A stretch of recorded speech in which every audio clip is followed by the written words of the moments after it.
Bihar TV 20 में आपका स्वागत है। मैं हूं आपके साथ नुजरत जहां। 8 नवंबर ये तारीख देश में एक बड़े फैसले और बदलाव की गवाह है। दरअसल प्रधानमंत्री नरेंद्र मोदी ने 7 साल पहले 8 नवंबर 2016 को देश में नोटबंदी का ऐलान किया था। इसके बाद उसी दिन आधी रात से 500 और 1000 के नोट का चलन भारत में बैन हो गया और ये चलन से बाहर कर दिए गए थे। सरकार के इस फैसले से देश में काफी उथल पुथल मची, लेकिन फिर नए नोट करेंसी मार्केट का हिस्सा बने। भले ही देश में सबसे ज्यादा इस्तेमाल होने वाले 500 और 1000 रुपए के नोट एकाएक चलन से बाहर हो गए, उनकी जगह 2000, 500 और 200 के नए नोटों ने ले ली। शुरुआती दौर में थोड़ी शिथिलता के बाद देश में नोटों का चलन साल दर साल फिर से बढ़ता ही गया है। नोटबंदी के 7 साल के बाद भी देश में करेंसी नोटों के चलन में खासी तेजी देखने को मिल रही है। अब देश में कैश सर्कुलेशन करीब 72% बढ़ चुका है। हालांकि नोटबंदी जैसे फैसलों से लगे झटके से उबारने में डिजिटल पेमेंट या कैशलेस पेमेंट में भी खासी तेजी आई है, जो कोरोना काल से और भी बढ़ा है।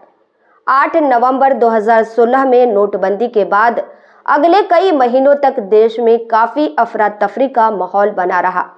लोगों को पुराने नोट जमा करने और नए नोट हासिल करने के लिए बैंकों में लंबी लाइनों में लगना पड़ा।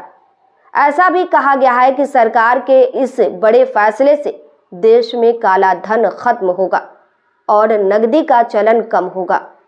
इसका कारण यह था कि कैश सर्कुलेशन में सबसे अहम रोल बैन किए गए 500 और 1000 रुपए के नोटों का ही था। नोटबंदी के ऐलान के बाद ऐसे भी कई मामले सामने आए थे कि करोड़ों की ऐसी राशि जिनमें चलन से बाहर किए गए ये नोट शामिल थे, कभी कूड़े में तो कभी नदी में बहते हुए दिखे। ताज़ा आंकड़ों को देखें तो नोटबंदी के बाद से अब तक देश में कैश सर्कुलेशन 71.84% बढ़ चुका है।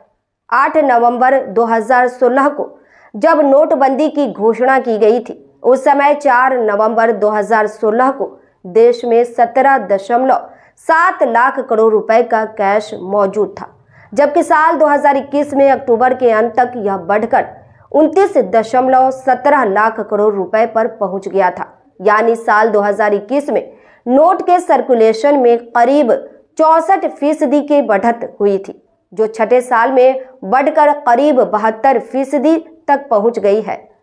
आपको बताते चले कि 2016 से पहले भी 2 बार देश में नोटबंदी हो चुकी है। पहली बार अंग्रेज सरकार ने 1946 में नोटबंदी की थी। इसके बाद 1978 में भी नोटबंदी की गई थी। तो रहिए ना बेखबर, देखिए खास खबर बिहार टीवी 20 पर।